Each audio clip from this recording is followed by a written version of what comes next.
Good afternoon. Can you hear me? Good afternoon, everyone. I want to welcome you to our Coalition Lunch and Learn. Hopefully you've had lunch. Now it's time to learn. If you haven't had lunch, please see the back table there. We want to be sure that you get fed while you're here. Appreciate all of you coming and supporting the Nevada Housing Coalition.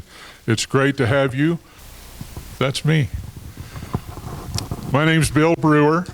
I'm the Executive Director for the Nevada Rural Housing Authority and also the Chairman for the Nevada Housing Coalition. It's my pleasure to kick the session off today and thank all of you for being here. We want to begin by thanking the Federal Home Loan Bank. Oh, let's switch you. Is that better? Yeah.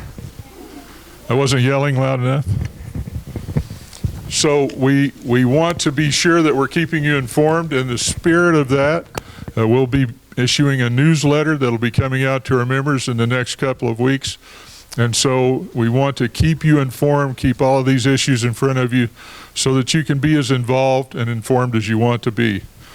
As our organization grows up, we are also looking for an executive director. That position is open right now.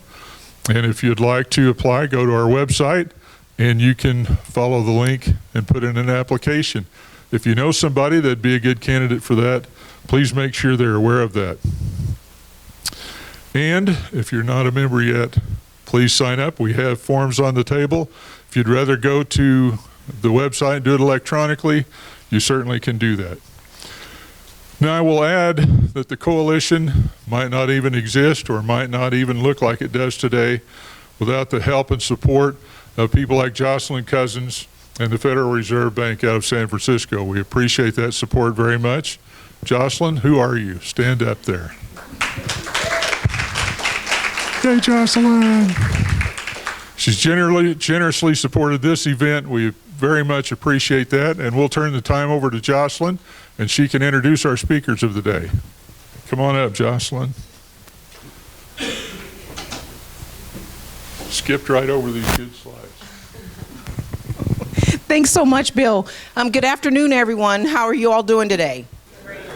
Okay, good. We want to be awake, make sure that you're not getting lunch coma after lunch. So we want to make sure that we're alert and all that good stuff. So thank you, Bill, and thank you to the Nevada Housing Coalition for putting on this event today, which is so very important. So I'm really excited to be a part of the coalition and to just hear about the progress and accomplishments of the coalition to date. So just take you back in time a little bit. So back in May of 2018, my colleagues at the FDIC and the Office of the Comptroller and I held a Bankers Roundtable event where we were highlighting housing issues. We had Mike Showit present a study on just how much housing we need, the gaps that are there, all of that stuff. So this is, I'm preaching to the choir with this audience, right? So fast forward, we had our first meeting in a small group of stakeholders at Charles Schwab Bank in July 2018, and the rest is history. And here we are today with a formalized housing coalition for Nevada. So I think that's great progress. So let's give the board and the members a hand. So as Bill mentioned in his comments, the mission of the coalition is to create sustainable solutions through community awareness, capacity building, and advocacy to ensure housing options for all Nevadans. And we're here today to raise awareness about an issue impacting our community and to discuss strategies to address the issue. Cities around the nation, including our cities in Nevada, are undergoing economic and demographic change. For some residents, this signifies growing opportunities. But for lower income communities and households and communities of color, these changes are increasingly resulting in displacement from long-time homes and neighborhoods, often to the suburbs, or worse, even to homelessness. Now residents may not have access to the services or community connections they had in their old neighborhoods. We've seen this play out in communities across the country, and we know it's happening here. But we want to get ahead of it by designing community investment strategies that don't lead to displacement and develop policies and practices to prevent displacement. When the coalition board and I were having discussions about the agenda for the housing conference next year that Bill talked about, spring 2020, we thought we should host a pre-conference webinar so we could start to elevate issues and begin to have these sorts of conversations about topics, and then we could take a deep dive further into these issues and topics in the spring. We have a really smart, dedicated, and innovative community here working to address the housing issues. But I also think it's important to look at other communities and best practices across the country that we might be able to implement here. I'm pleased to introduce our speakers from the Urban Displacement Project at UC Berkeley that it will help us through our journey today. UDP is doing great work across the country and are sought out for their expertise in this area. The San Francisco Fed, where I work, has been working with the Urban Displacement Project and other partners to explore existing research and shine a light on the ways that displacement is playing out in communities. Together, we're identifying the range of strategies that public, private, and nonprofit sector stakeholders can use to foster more inclusive and equitable regional growth, ensuring equity in all strategies. And this is that list of stakeholders, we're all here today. So we're hoping that we can accomplish all of that here in Nevada. So jointly, we also produced 2 videos that are explainer videos around gentrification and displacement. That was done in partnership with UDP as well, and I'd be happy to share the links to that. So with all that said, let's get started. So join me in welcoming Renee Elias, and she is the Executive Director of the Center for Community Innovation, and Anna Cash, Program Director at the Urban Displacement Project. Let's give them a Nevada welcome.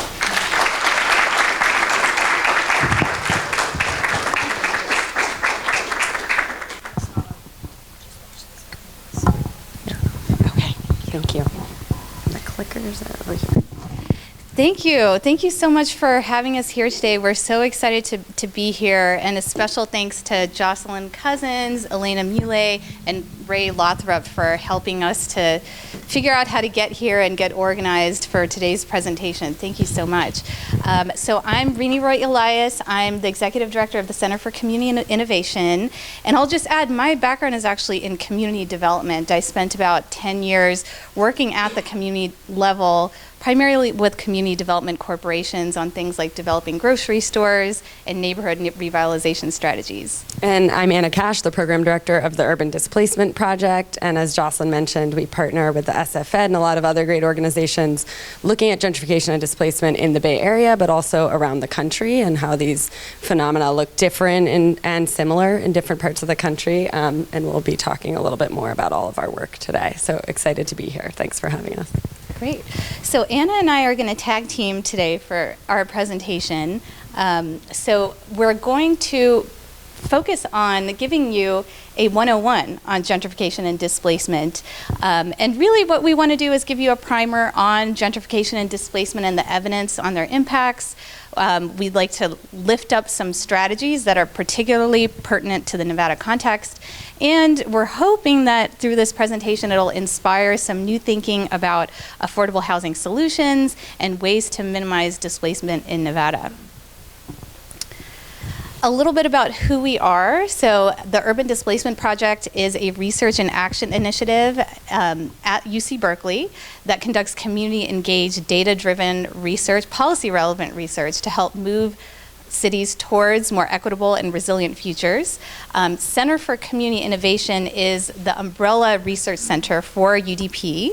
And our focus is on community-engaged research as well, with a focus on urban data analytics, specifically to understand the problems and identify solutions around pressing housing, land use, and urban sustainability issues. Do you want to be able to see the slides? I'm realizing you can switch. Sure. Okay. Yeah. Yeah, maybe I will do this. Yeah, that might help. And I should mention the Urban Displacement Project and the work that we've done around gentrification and displacement specifically is actually one of the main thrusts of the center. I can just drive. Perfect. Yeah, I think this will work out. I think I can manage Oh, that only does that one, so I'll take Oh, this okay. one. So maybe we're you'll getting click. the hang here We're technologically. figuring this out. There, okay. So Two Anna will. screens. You do that one, I do this Yeah, one. you're going to click Great. and I'll do this. Great. Our work involves a lot of different kinds of partners. Although our work is heavily California focused, we have branched out into other parts of the country as well as other parts of the world. Some of our partners include UCLA, Portland State, and NYU. And our work is really based in the idea that stable housing and neighborhoods matter for equitable development. And this is definitely an idea that's shared by all of you. By stable housing, we mean the ability of residents to stay or move by choice, and the choice piece is really key here. That hopefully leads to stable neighborhoods, which are communities with low turnover and access to quality stable housing. Both of those things together, stable housing and stable neighborhoods, help contribute to what we would consider to be some of the ingredients of equitable development. So this is new investment that truly benefits all residents in a community, investment that contributes to community health and well-being and social cohesion and civic engagement.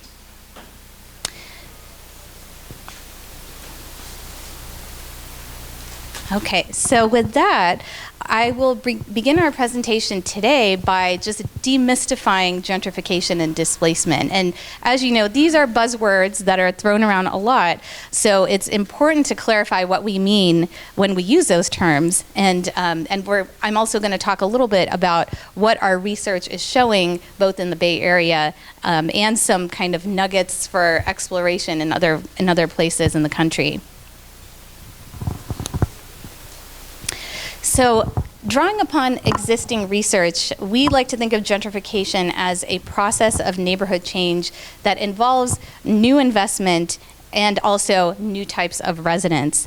And put another way, it involves both economic and demographic change, where a previously disinvested neighborhood comprised primarily of people of color transforms into a hotter market with more white residents of higher income and higher educational attainment compared to the existing community. Now, worst case scenario, gentrification may contribute to displacement, which is when a household is forced to move or is prevented from moving to a neighborhood previously accessible to them because of conditions beyond their control. Now, here, the key point here is this idea of forced displacement, forced migration for reasons beyond their control. And there are many causes of displacement. We conducted a literature review that actually talks about in greater detail all of these various causes. But the way we like to think about it is the causes include those that are direct or physical, indirect or economic, or exclusionary, which means people basically being prevented from moving into a neighborhood of their choice. And within these categories, there are either forced or responsive moves. So an example of a direct cause of displacement that forces residents out of their communities is eviction. An example of a direct cause of displacement where people move in response to their neighborhood conditions might include poor housing quality. And I'll just point out just a few other, I'm realizing I'm standing right in front of you. Okay, I will move over. And I'll just point out a couple other forced and responsive types of moves. So in the category of indirect displacement, foreclosure is a pretty well-known type of forced move. In terms of responsive, rent increases is something that's always on the agenda. In terms of exclusionary causes of displacement, Section 8 discrimination, and finally in terms of responsive moves within the exclusionary category, simply unaffordable housing. And you can definitely read our lit review in more detail if you're interested in exploring any of this in further detail. So in spite of what we know about displacement, many may ask, well, isn't gentrification actually good for neighborhoods? I worked in community development where many residents, agree that they want to see positive change in their communities. But the problem is, gentrifications at times can improve neighborhoods for some, but at times at the expense of others. So there's research that shows that gentrification actually leads to improvements in neighborhood amenities, improves access to parks, improves access to transit, raises commercial and residential property values, and also raises commercial and residential property rents. But the problem is what is this rents piece and the impacts of those higher rents. And that can often lead to displacement of businesses and low to moderate income individuals and families. So while it's absolutely critical to invest in historically disinvested neighborhoods where people have been asking for investment for a long time, we should be concerned that longtime residents might not get to stay to reap those benefits of the investment. So in the interest of time, I'm just going to skip ahead to the bread and butter of what urban displacement does, and that's our gentrification and displacement typology maps. So at UDP, we created these gentrification typology maps to analyze regional data on housing, income, and other demographic changes in order to better understand and predict where gentrification and displacement is happening and where it is likely to occur in the future. So this is a map of San Francisco and parts of Oakland where we've kind of categorized or characterized the various stages of gentrification and displacement. And you'll see the low-income tracts here are in purple, the moderate to high-income tracts are in orange, and the lighter purple specifically indicates places that are at risk for gentrification and displacement, and the darker purple indicates places that are undergoing ongoing gentrification and displacement. The light orange refers to moderate high income neighborhoods that are risk of exclusion of low income residents, and the darker oranges are neighborhoods with ongoing or advanced exclusion. And you'll note there are a couple areas that are striped. Those are areas that were low income in 1990, but have undergone such dramatic demographic change that they would be now characterized as moderate to high income. And you can definitely learn more about these maps and poke around some of our other maps for other cities if you go to our website at urbandisplacement.org. So just to kind of summarize some of what we saw in that map, to kind of give you a clear picture of what's happening in the Bay Area, based on these maps, we found that in the Bay Area in 2015, 62% of low-income households across the Bay Area live in neighborhoods at risk of or undergoing displacement. And that translates to almost 900,000 low-income households, half of which live in neighborhoods at risk. So these are stark findings, of course, but as Jocelyn said, the Bay Area is not the only place where displacement is happening. It's happening at a different scale. It takes a different flavor for sure in hot markets like the Bay Area, but it is happening in other places.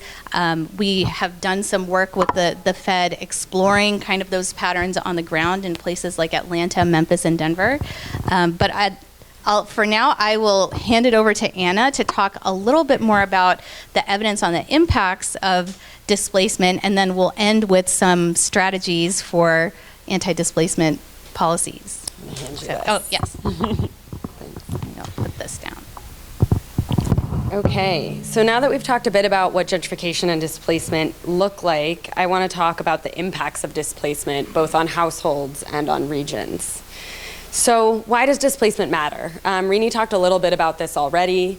So displacement, there we go. Yeah, so displacement, is a problem in gentrifying communities because, as Renee said, just as disinvested communities are getting investment, sometimes folks are pushed out when they're about to be able to reap the benefits of long asked for investment.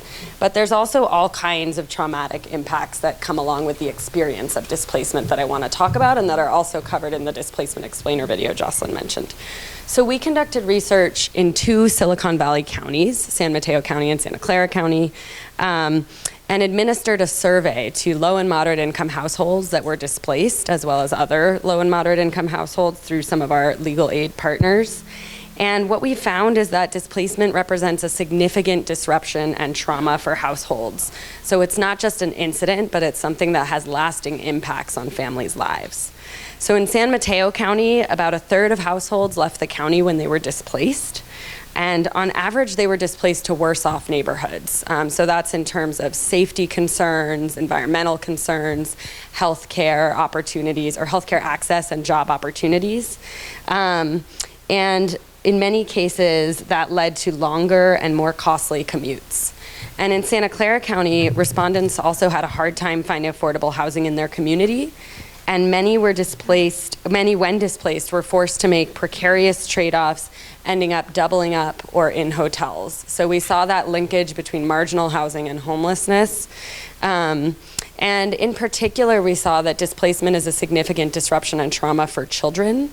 In the San Mateo County survey results, we saw that 2 out of 3 children in displaced households had to change schools.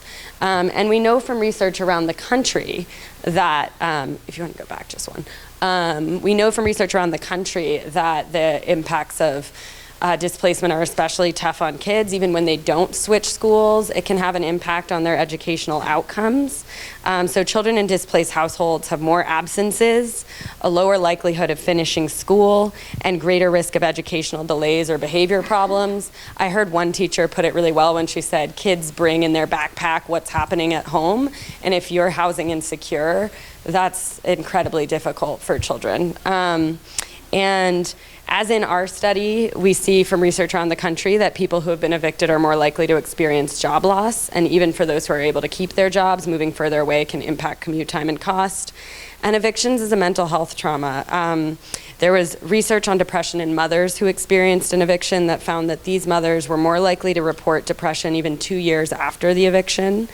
And in terms of where people go, like in our Silicon Valley study, on average following an eviction, people are more likely to move into communities with higher rates of poverty and crime. And displacement doesn't just have impacts at the household scale, but for regions and racial equity. So we conducted research on rising housing costs and segregation in the Bay Area.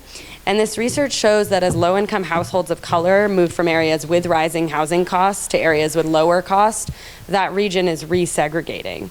So the share of, what you're seeing here is that the share of low-income households of color living in high poverty, high segregated areas increased between 2000 to 2015 as housing costs went up, and it's especially true for certain racial groups. So 53% of low-income Black households lived in high poverty segregated neighborhoods in 2015, up from 38% in 2000. And the share of low-income Latinx households living in high poverty segregated neighborhoods nearly doubled in that same time period to 31%.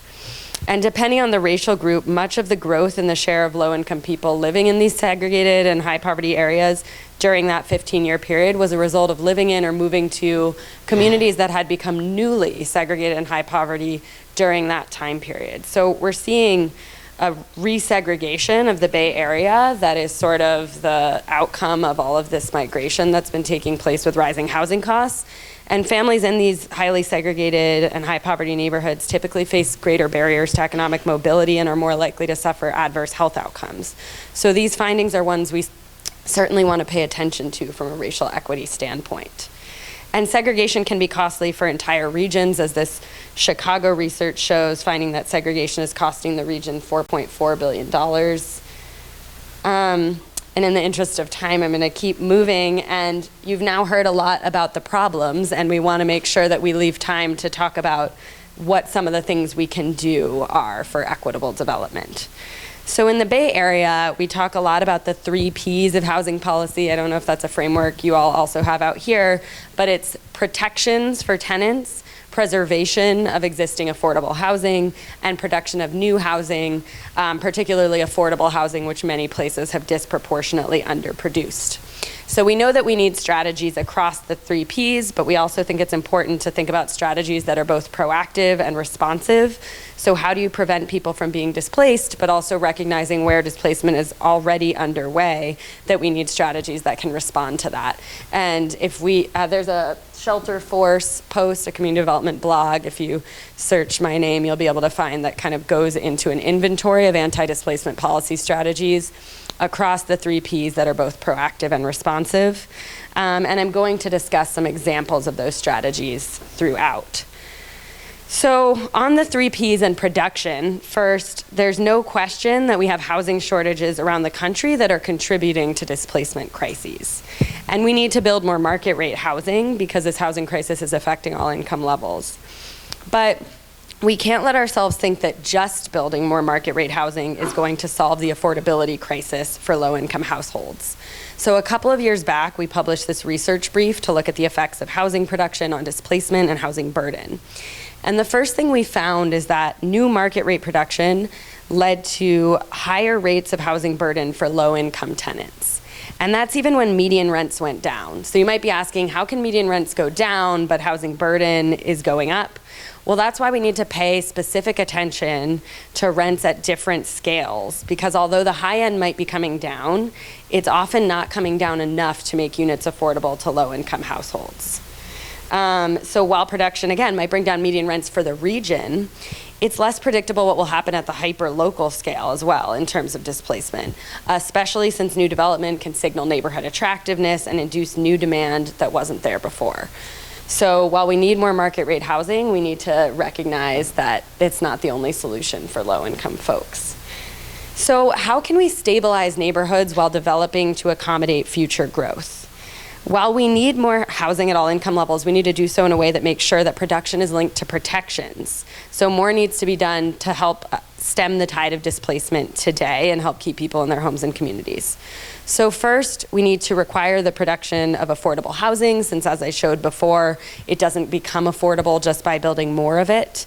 And we need to do so in a way that doesn't hinder development, and places are really becoming more sophisticated in their ways of creating affordability requirements that do this. Then we need to make sure that we're not losing affordable units in the vicinity of new investment and new housing production.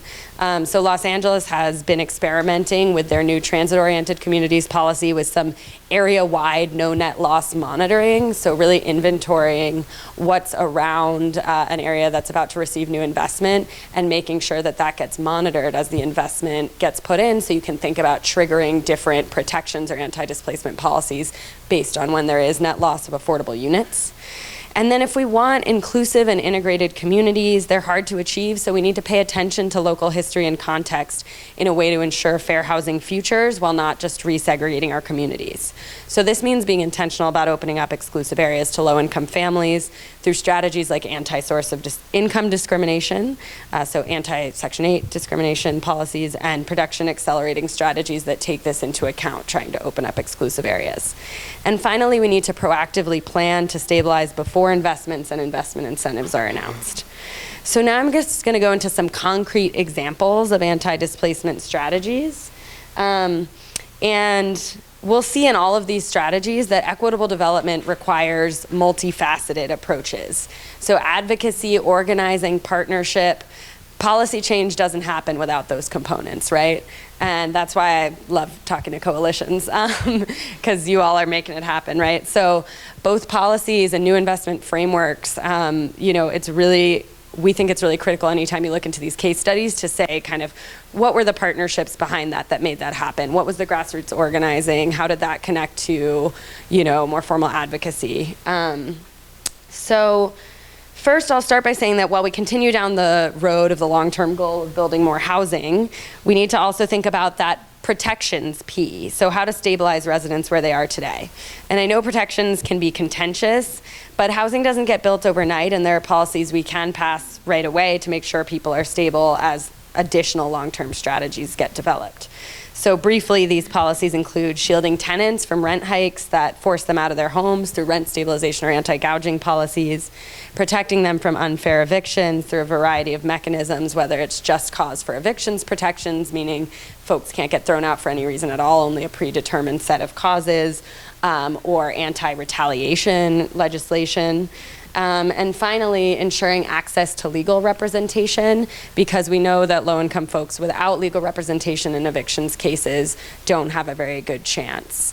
So Now I'm going to move into talking about another P, preservation. So I've heard this might be especially relevant here, so I'm going to go into a bit more detail than I will for the others. So this is a promising example of the Oregon Housing Preservation Project in terms of preserving subsidized affordable housing. So subsidized housing that might have expiring deed restrictions. So the Oregon Housing Preservation Project started in 2007, is a partnership of state and local housing agencies and other stakeholders working to preserve affordable housing and rent subsidies for low-income Oregonians.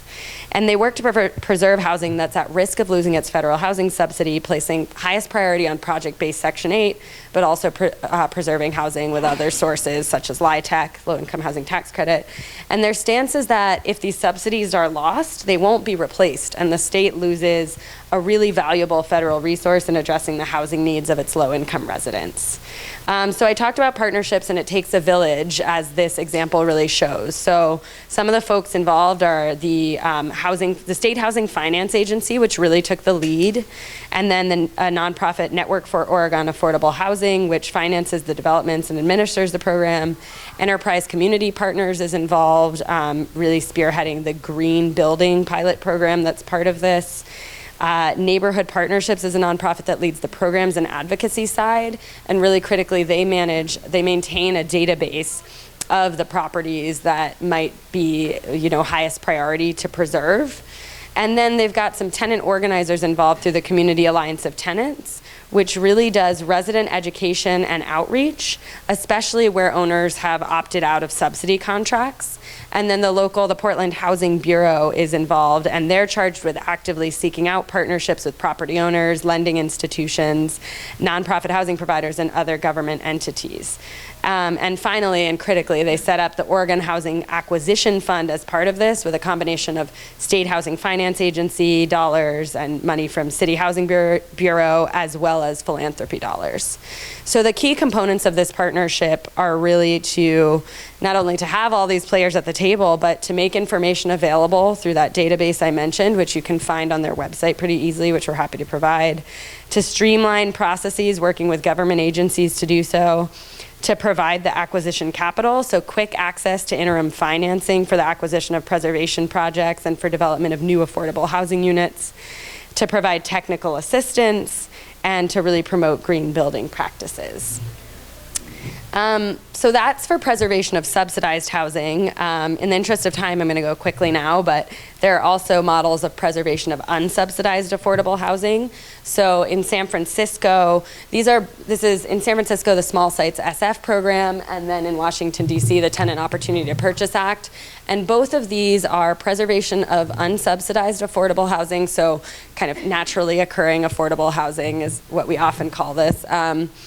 And they're triggered by threats of displacement. So in the case of Small Sites SF, what they're doing is residents, when they are being charged with an eviction or there's some threat of displacement, can nominate their building to get a loan from the city that would go to a nonprofit to preserve this into long-term affordability. And in Washington, D.C., with the Tenant Opportunity to Purchase Act, which has been around since 1980, tenants get first right of refusal when their building is going up for sale, and they can assign that right to a nonprofit or buy it as a group of tenants and form a limited equity cooperative, though that is less common than assigning the rights to a nonprofit. And then, so some of the nonprofits that are actually involved with Small Sites SF or with Tenant Opportunity to Purchase are actually community land trusts. So many of you are probably familiar with community land trusts, where the trust acquires the land and maintains ownership of it permanently, with prospective homeowners entering into long-term renewable leases of the land, but getting the chance to build some wealth and equity. And land trusts have been used in a lot of different kinds of policy environments, including to strategically stabilize communities that were getting new investment and might be seeing exacerbated displacement pressure. So the last example in terms of preservation with Small Sites SF and TOPA was really focused on building level risk. There's a threat of displacement for this building, and we're going to try to preserve it. In this case, we're talking about new investments and a whole sort of neighborhood level risk of exacerbated displacement pressures. So you've got an example from the Atlanta Beltline, which you might know is a Rails to Trails project with light rail. It's a beautiful beautiful kind of greenway, and with it came a lot of housing prices shooting up, and there are some vulnerable communities living right around the Beltline. So part of what City Council did is put some money towards a community land trust to help build affordable home ownership and help stabilize that community around the Beltline. And then in Denver with the I-70 project, there's a big highway project going on there, and they're going to be putting a 4-acre park on top of a highway span, and it's in a community that has historically been disinvested. And what's really interesting here is that they got money, I think, from the city of Denver and then also from the Colorado Department of Transportation as part of a community benefits agreement. So Renee's going to talk a little bit more about community benefits agreements, but it was interesting to see that getting put towards a community land trust in this case, and really seeing that grassroots organizing being channeled into some strategic actions happening before this big infrastructure investment takes place. So just one more example, shifting to production. So we've done a lot of research on transit and gentrification at the Urban Displacement Project, and property values can really go up with new transit development, and this can start as soon as that development is announced. So another case from Portland, in a unique case of coordinated planning, investment, and political will to stabilize a gentrifying neighborhood, TriMet, which is the transportation agency there, acquired and banked land adjacent to their light rail expansion, which they later dedicated to subsidized affordable housing development. So those Patton Park apartments are 54-unit affordable housing development just one block from the light rail station. So the lessons there include to land bank ahead of announcing a stop, because once the transit is there, it's impossible to get that land, and to try to use transit money for land acquisition development. So not only did they land bank, but they used federal funding. And I think these lessons can be relevant for other large investments as well, to land bank before the announcement of a large investment, coordinating with some of those actors behind the investment, and to ensure supportive financing. So the other example, really briefly, is Enterprise and some other partners of theirs in the Denver area started a $24 million transit-oriented development fund to provide loans at below market interest rates to create and preserve affordable housing along transit corridors, allowing for longer repayment terms that kind of go along with how long transit takes to develop. And they've already produced at least 1,500 affordable housing units right by transit corridors through that fund. So with those examples of the 3 Ps of protections, preservation, and production, I'm going to hand it back to Renee to talk about organizing strategies that kind of blend all 3 of those Ps.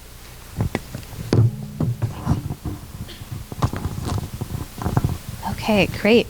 So I'm going to talk a little bit about community benefits agreements and how they can be leveraged for tenant protection specifically. So one example that's actually very close to me is the One Hill Coalition in Pittsburgh, Pennsylvania. I lived in Pittsburgh for 10 years and worked with some of the organizations that are part of this coalition. And the coalition is made up of about 100 community groups that span social service agencies, nonprofits of all different kinds, and they came together to negotiate the first community benefits agreement in Pittsburgh, and this was for the construction of a new arena for the Pittsburgh Penguins hockey team. And this arena was, it has already been built, it's been a while, but it is located in the Hill District, which is a historically low-income African-American community, and as part of the community benefits agreement, the coalition was able to negotiate the creation of a $8.3 million neighborhood investment fund, part of which would help to go towards the construction of a grocery store, which was part of the project I was involved in, as well as preference for local hiring and a number of other kind of community programs. So 10 years later, about 10 years later, this was done back in 2008. The community benefits agreement itself has had some mixed reviews compared to the $8.3 million that the community got as part of their neighborhood investment fund. It kind of pales in comparison to the $245 million in state subsidies that the development team got for the construction of the arena. So there's still some work to be done in kind of figuring out how how development teams kind of at that scale can be, can contribute more to communities. But that being said, just the creation of this coalition was a huge win for the Hill District. And I can say that from, working there for many years, where, it was a community with a lot of turf wars, a lot of competing projects, a lot of competing interests. And the fact that people were able to band together meant a lot. And they were able to leverage the creation of this coalition into their most recent work, which is around specifically tenant rights and tenant protections, as well as affordable housing production. And finally, I'll end with an example of a partnership, and this kind of cuts across both preservation and production. This is a partnership between Nationwide Children's Hospital and a community development corporation called Community Development for All People in Columbus, Ohio. And in 2008, they came together to form what's called the Healthy Neighborhoods, Healthy Families Initiative. And as a result of this partnership, Nationwide Children's Hospital backed about $1 million in home repair grants for about 74 homeowners in the community surrounding Nationwide, which is a low-income community called the Southern Orchards. And as part of this effort, residents fixed up roofs and siding, they installed energy-efficient windows, put up fresh coats of paint and landscaping on the properties. And soon after this kind of phase of the partnership, Nationwide actually formally entered into the real estate business. So it began to buy and flip vacant properties in the area, selling them to buyers just over the neighborhood's median income range. And there was even a mortgage assistance program for low-wage employees working at Nationwide Children's Hospital. And also as part of this effort, Nationwide kind of expanded its work into flipping homes into rental units for low-income individuals living in that community. So all in all, over the past 10 years that the program has been in place, Nationwide has put about $6 million into this effort, and that has contributed to a total of $23 million of investment overall, coming from a lot of different parties into not only single-family homes, but also rental units. And there is a recent study that actually evaluates and assesses some of the outcomes of this project. And something interesting that came out of the study was that there were improvements in vacancy rates. There are still some ongoing outcome assessments for children, but importantly, there's evidence to show that displacement has not occurred in this community. And part of it is because of the context. It's Columbus, where it does not undergo the same kinds of displacement pressures you'd find in other places, but also one of the conditions for success here is the effort to build affordable housing in concert with single-family homes and really bringing together the production and the preservation and the rehabilitation all together.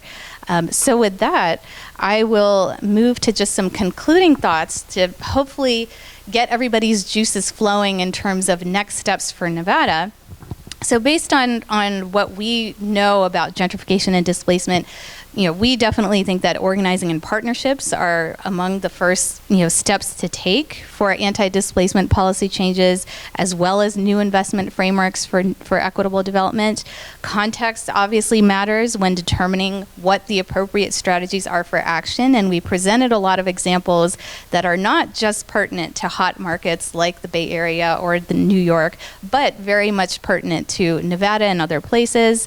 It's important to stabilize housing early on, for example, just speaking to what Anna said about land banking, and strategize new investment accordingly.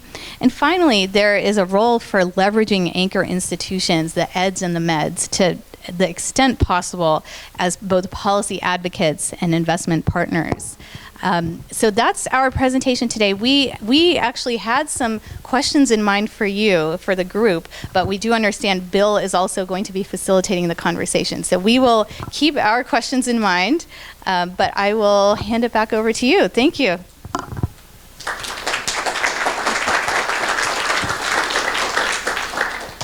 I guess we'll just stick it right here. Is this working? Yes. So thank you very much for that presentation. That was very enlightening. We appreciate all of that good stuff. this is our chance to grill them. You've got them cornered up. Any questions you may have? Mark, go for it. Please speak very loudly so the whole room can hear you. It's hard for us to get to you with a mic. I noticed that you did not mention opportunity zones. And my impression of your presentation was almost like you're preparing for opportunity zones coming. Because I'm sure you guys have done studies and what the potential is for opportunity zones and gentrification and displacement and all that. And because I think the most important thing is, if it is an opportunity zone, the organizing. Because I guarantee you, people who live in opportunity zones in Nevada have no clue that they live in an opportunity zone. And all the stuff will be happening. They'll wonder, oh, why is this going up? Why is this going up? Without knowing what the hell's going on.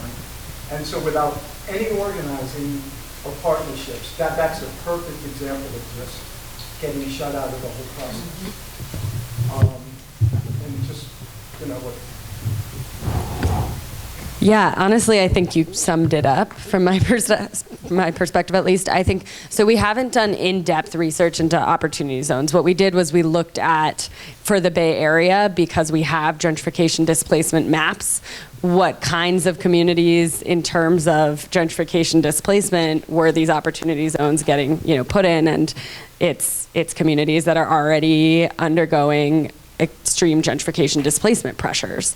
So the sort of narrative around what the opportunity zones are supposed to do for distressed communities in the Bay Area, it's places that are already receiving investment, and folks who have done research at the more national scale have seen some of that as well. So it varies, obviously, depending on the context, but that's sort of the minimal of what we've done at this point, though we'd like to explore it more. And I think, yeah, in terms of what you said about our presentation preparing for that, a lot of what we talked about is sort of how can you be more proactive in the face of investment, right? And so whether it's opportunity zones or some other coordinated, concerted effort like that, I think it's exactly these kinds of strategies, and as you said, the organizing that it takes to move them forward, to say, hey, this thing is coming, how do we want to leverage it differently, what can we put into place, how can we preserve what we already have, both in terms of making sure residents are protected and in terms of making sure that we hold on to the existing affordable housing that could be impacted otherwise. So thanks for your comment. Yeah, we hope to have more on opportunity zones next time. Thanks, Kristen. Well, first, are your slides be made available? Yes. Yes. We'll have these on our website. Yes, thank you.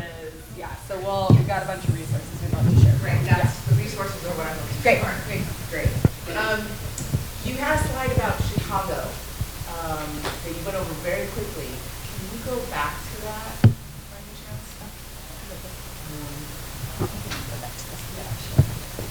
It had a $4.4 billion number on it? Yes. Yeah. So, can you explain what that is? Yeah,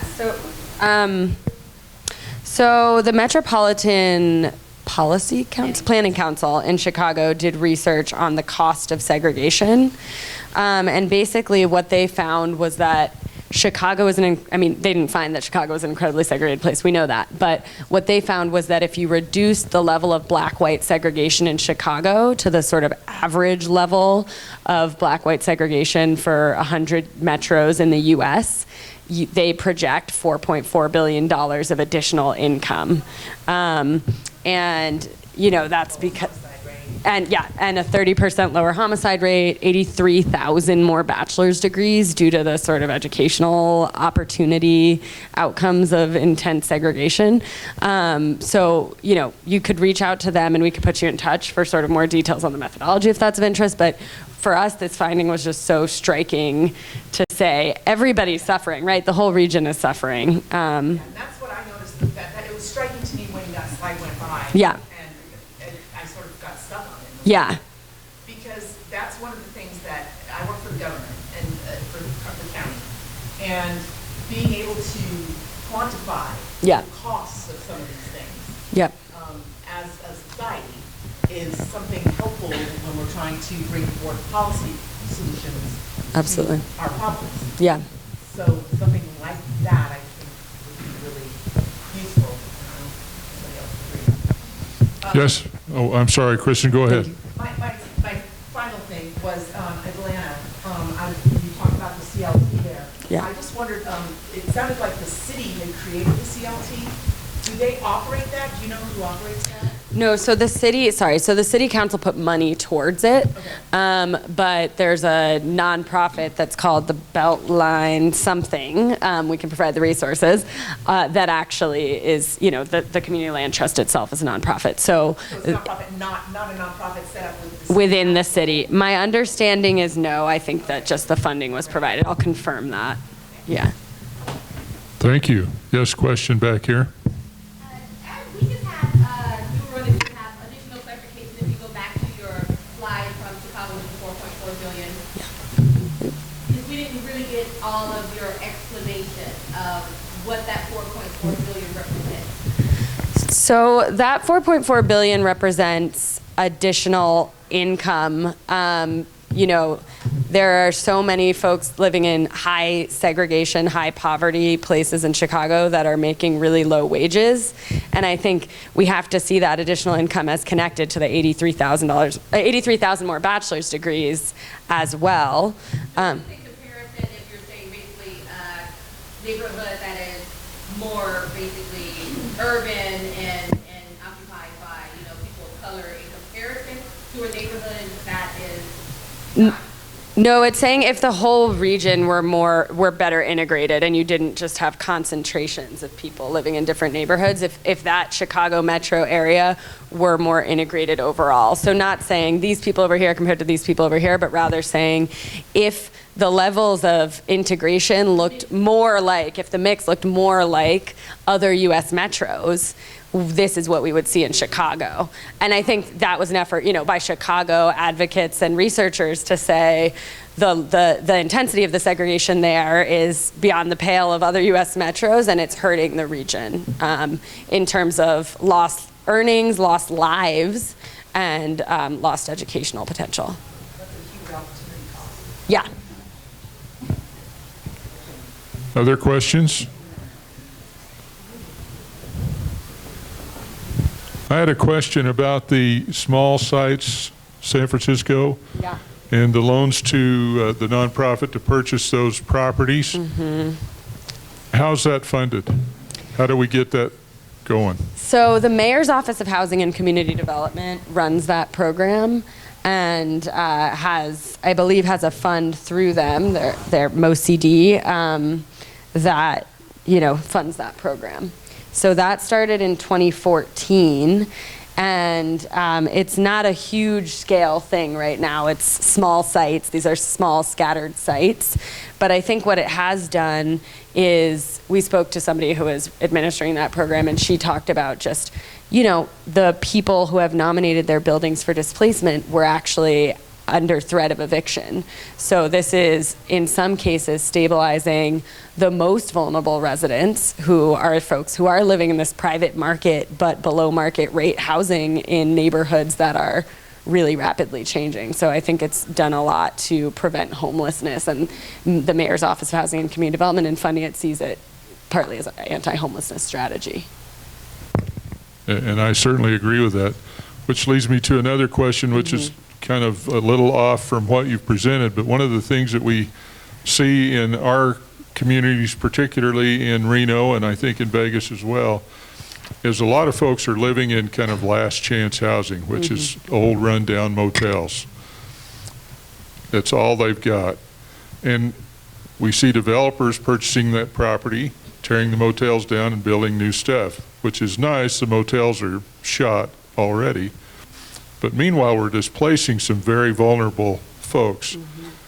How can we head that off? How can we prevent that? How can we serve those clients so that they're not lost and becoming homeless as a result?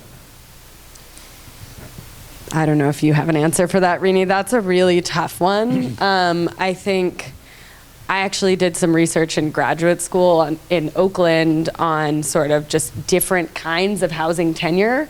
and just the fact that we need to recognize that people are living in so many different kinds of structures, and without saying, we're going to say motels need all the protections, everyone should be living there, because that's not the message. How do we still recognize and have it sort of recognized in the public sector that there are people living in that kind of housing, and thus we need to at least figure out some strategies and sort of streamline some processes to make sure that if there is a redevelopment of that kind of a motel or other last chance housing, that we're sort of aware that folks are being displaced and reaching them somehow. But I don't think, it's not something we've cracked in the Bay Area, and I don't have a great response. Yeah, I mean, it's a pretty tricky situation. I'll just come up here. And I think I'll go back to our last slide here. I think this is where, the organizing and partnerships is going to be really key. And, as the Nevada Housing Coalition, I think you play a really important role in kind of bringing people together to really advocate for some change. So from our perspective, that's always a great place to start, because it's obviously a very thorny issue and requires intervention on a lot of different levels. Yeah, I think that also, the challenge with kind of inventorying who's living in that kind of housing is that people aren't necessarily trying to say that they're living in that kind of housing, nor are the folks who run motels always trying to say we have long-term residents. So I think also really leveraging something that's been really interesting in San Francisco has been how their code enforcement program has partnered up with 6 community-based organizations that have cultural competency for different kinds of communities, so that they can then be working kind of, with these intermediary community-based organizations to make sure they're getting to this kind of housing that is really run down, and there's challenges with the landlords and all of this, and they're sort of making sure they do that outreach so that the folks living in that housing are more empowered to come forward through community-based organizations who can kind of support that process. So I would say, who are these, who's already touching folks who live in that housing, what kinds of community-based organizations, and how can we get them involved in making sure these folks don't fall through the cracks as redevelopment happens? Yeah, Bill, just wanted to comment. We had a situation like that, very similar in Reno. There was a historic older motel that is one of the very few homeless shelters in the Reno area, and it's in an opportunity zone. So a nonprofit organized, talked to the owners, and was able to negotiate a deal to acquire it, keep it as a homeless shelter, because it's in a high-profile corner. And they envisioned, and I think they were right, that had they not been able to negotiate and get ownership and apply for tax credits to preserve it, it would have just been raised and some other investment put up there. So I think that I'm one who thinks that if you're going to develop an enterprise, an opportunity zone, that there's got to be some kind of coordinated housing development, or making sure that there's some kind of affordable housing there to be preserved or to be built in concert, so that it's not just all. That would be nice. I totally agree with you there. Mark, another comment, question? Just a local variant here. For example, right down the street on East Charleston Wood Apartments was there for many, many years, $500 a month, 150 apartments. Single Suites comes in, slaps a coat of paint on it, and now it's $1,000 a month. My clients were on SSI at 771. They're all displaced. And Single Suites is buying up all these cheap apartments around town, the scourge of Southern Nevada. And sure, $1,000 a month for a business person isn't very much for short stay, but for people on SSI, they're displaced and homeless. So we have folks here that are well connected in the county government and well connected in city government. What kinds of things could they be helping us organize for to head some of these things off? Yeah, I think some of the examples we saw that were really interesting were sort of around, in Oregon, really inventorying what is the existing subsidized affordable housing that we have, and is it expiring, to make sure that we preserve it. And talking to them about how they sort of maintain their database, how they sort of figure out who's maybe opting out of subsidy, and really like getting a handle on that. I think a really critical first step is kind of taking stock of what you have. And so that's true for unsubsidized affordable housing as well, right? So, I would like to follow up on that Yeah, comment with sure. that question. We have a very good database in Nevada Okay. of subsidized housing. What we don't have is a database of housing like this gentleman's talking Yeah. about that's affordable, but it's not on anybody's radar. Yeah. Right. So How do we find that? oof, yeah, I think you have to build it, and it's challenging. So some examples I'll cite. The Displacement Alert Project in New York has done a building level kind of displacement risk of unsubsidized affordable housing. So and also SAGE, S-A-J-E in LA, has something called We Own It, or Who Owns It? I think it's We Own It. I think it's more affirmative. That is a similar database. And part of what they're doing is it's building level, and you can see who the property owner is and see what kinds of violations they have. And in some cases, tenants and tenant organizers are actually able to feed into the database as well, so that they're putting information about their building in there.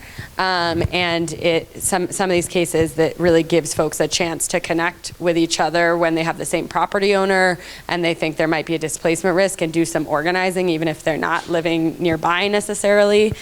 Just Fix It NYC also has a somewhat similar platform. So it's a challenge, but folks in some of the large cities are trying to crack that nut. And I know that JustFix.NYC, when we talked to them, was interested in bringing this to other cities, smaller cities, and have some technical assistance and possibly resources. So I'm not officially plugging them, but I think it's an interesting model.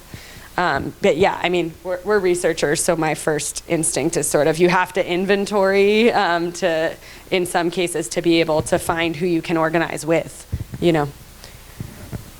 You bet. Thank you. Another question? Yes. A couple more. I'm not sure if you're aware, but locally the city of Las Vegas just passed, new legislation basically criminalizing homelessness.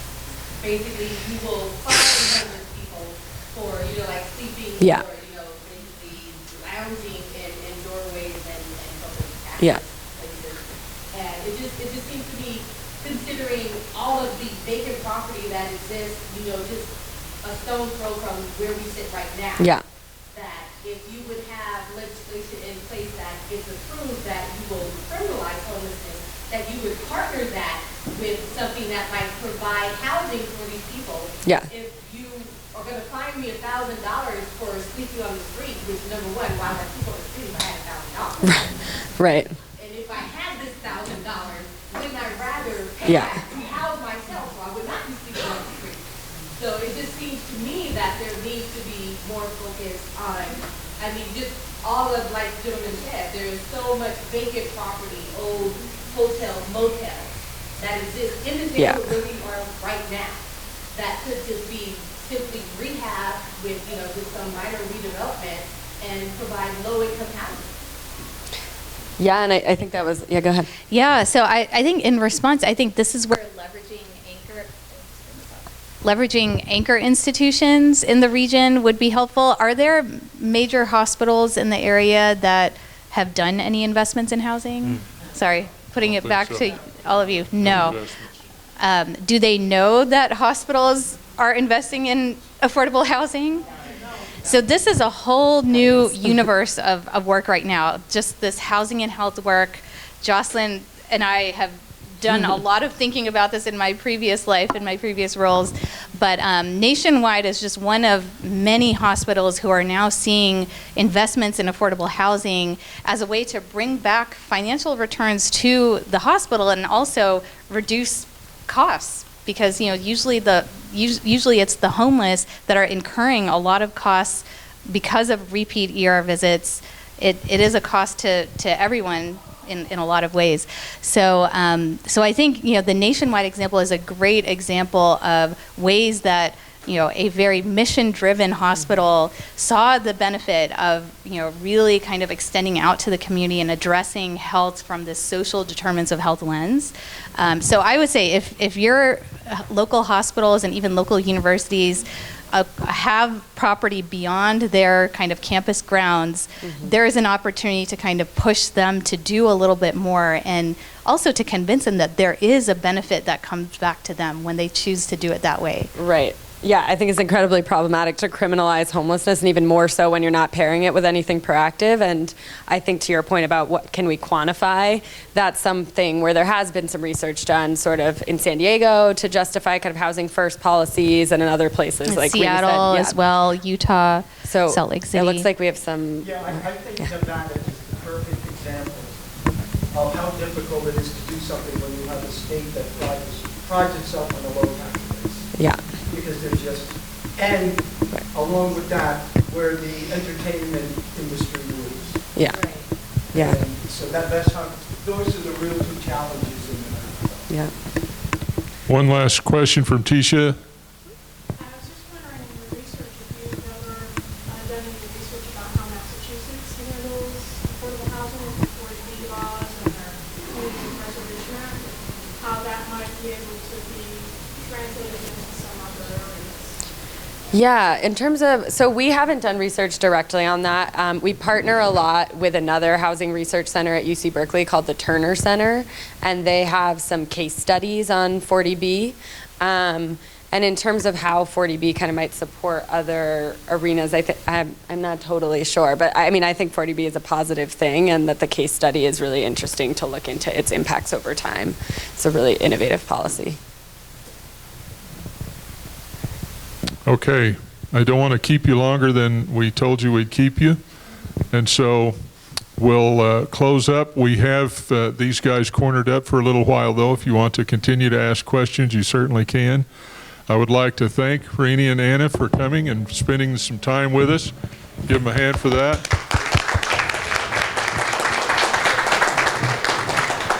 I'd also like to really express gratitude to Ray Lathrop and Elena Muley for all of the work they did pulling this together today on our behalf. Great job. And again, thanks to Jocelyn for making this happen from her end too. We really needed that. One more plug for the coalition. Be sure to sign up if you're not already a member. We'd love to have you join us and add your labor to the effort as well. Thank you very much.